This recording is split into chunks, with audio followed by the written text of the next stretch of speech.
Hi everyone, so welcome back to my channel. So today is a really special video because, as you can probably guess from my outfit, in today's video I'm going to teach you guys some Parisian expressions that you can hear people use on the streets of Paris. Obviously this is why they are called Parisian expressions. Also, just a little disclaimer in the beginning of this video, by no means I am a French teacher or someone who is qualified to teach anybody. I'm just someone who has been learning French for years now and also someone who has been living in Paris for the past year. These are some expressions that I have picked up by living in Paris and also some expressions that I have been taught by my friends. So without further ado, let's start this video. I'm not sure if I'm going to keep wearing this outfit until the end of this video because I'm already really warm. It's kind of itchy, to be honest. Also, before we start, just please make sure to subscribe to this channel and like this video if you feel like it. Let's start. Okay, so the first expression that I'm going to teach you is Sebacic. In English, it means basically something that goes well, something that goes really smoothly, to go without a problem, to go really smoothly, to go really easily, to go very well. Other similar French expression to this one would be ça passe bien, c'est impeccable, c'est parfait. Something that goes very well. For example, c'était comment le partiel? Oui, ça va, c'est pas secret. Okay, so the next one. Et alors du coup, bah en fait, so if you're listening to native French people speak, you will hear these expressions all the time. I hear them every single day. Actually, these are filler expressions that you would use to connect two sentences or that you're using in the middle of sentence when you're hesitating or unsure about what you want to say and you want to buy some time. These expressions are not really essential for the meaning of your sentence, so chances are even if you would leave them out of your sentence, it would still make sense. It really just what gives your sentence that native touch. They mean something like so consequently, as a result of, therefore. Actually, at university, we have been told not to really use these expressions a lot, but if you want to sound a little bit more academic, other similar French expressions would be et par conséquent, et de ce fait, or you can also say genre, which is like the French like. So for example, if I'm telling a story and I'm trying to conclude what I have been just saying, et du coup, j'ai pas fait le devoir. Or also when someone else is telling me a story and I'm asking them back, et alors du coup, qu'est-ce que tu as fait? And you can use ben en fait when you're hesitating between two sentences, when you're not really sure what you want to say, when you're still thinking about what you're saying in the middle of a sentence. You can just say eh ben en fait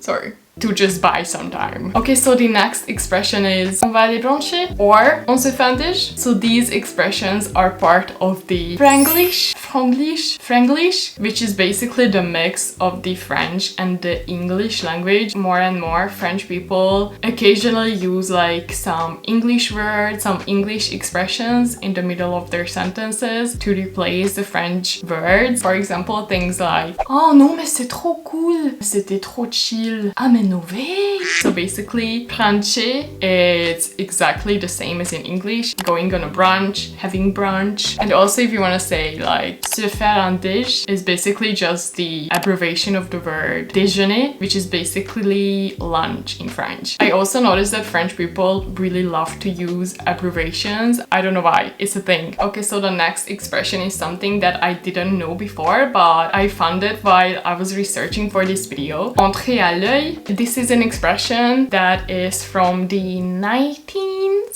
century, I think, if I remember correctly, and it basically means to enter a pub, an event, or a party for free without having to pay. So for example, if you're going out and you hear people saying on peut entrer à l'œil ici, pretty much just means that you can go in for free. Okay, so the next expression is something that I personally hear all the time because I'm at university in France and uni students are uni students. J'ai la flamme. Oh mais j'ai trop la flamme. In English means something like like I'm lazy. I'm too lazy to do something. I cannot be bothered to do something because I'm lazy. So for example, at university, you would hear people be like, Nora, est-ce que tu as fait le devoir pour aujourd'hui? Ah non, j'avais trop la flemme hier. Or you would say, ah mais non, j'ai trop la flemme d'aller au cours aujourd'hui. Okay, so the next expression is fais gaffe. Gaffe in English, it basically means like a blunder, like a mistake. And the expression fais gaffe basically means to pay attention, to watch out. Okay, so to finish off this video, I thought it would be a fun idea to show you guys some expressions that Parisian people use to express dissatisfaction and satisfaction as well. So to express dissatisfaction, Parisian people would say something like mais ça, c'est n'importe quoi là. Mais non, mais c'est pas possible. C'est une blague là? It's something that you hear in Paris all the time. It basically means like it's nonsense, like it's ridiculous. Is it a joke? You would use these expressions when you're annoyed, or when you're angry, or frustrated, or upset. You would use these expressions to express your unsatisfied emotions. I don't even know what I'm saying at this point. If you want to sound a little bit dramatical, you could use these expressions to say that you're satisfied or that you like something. There are some really basic expressions such as oh c'est trop cool, trop bien, trop chou, ah mais c'est super. But if you wanna add like that native touch to your expressions, you could say oh c'est nickel, which is an informal word to say that it was like perfect, it was really good, it was really well made, it was really, what is the word, impeccable, is that a word? Or you could also say that c'était top, c'est le top du top. C'était le top du top du top. Okay, no, that's too much. For example, if you watch a movie that you really liked, or if you eat something that you really liked, or if you went to a party that was really good and it was really like le crème de la crème, the best of the best, discussion over.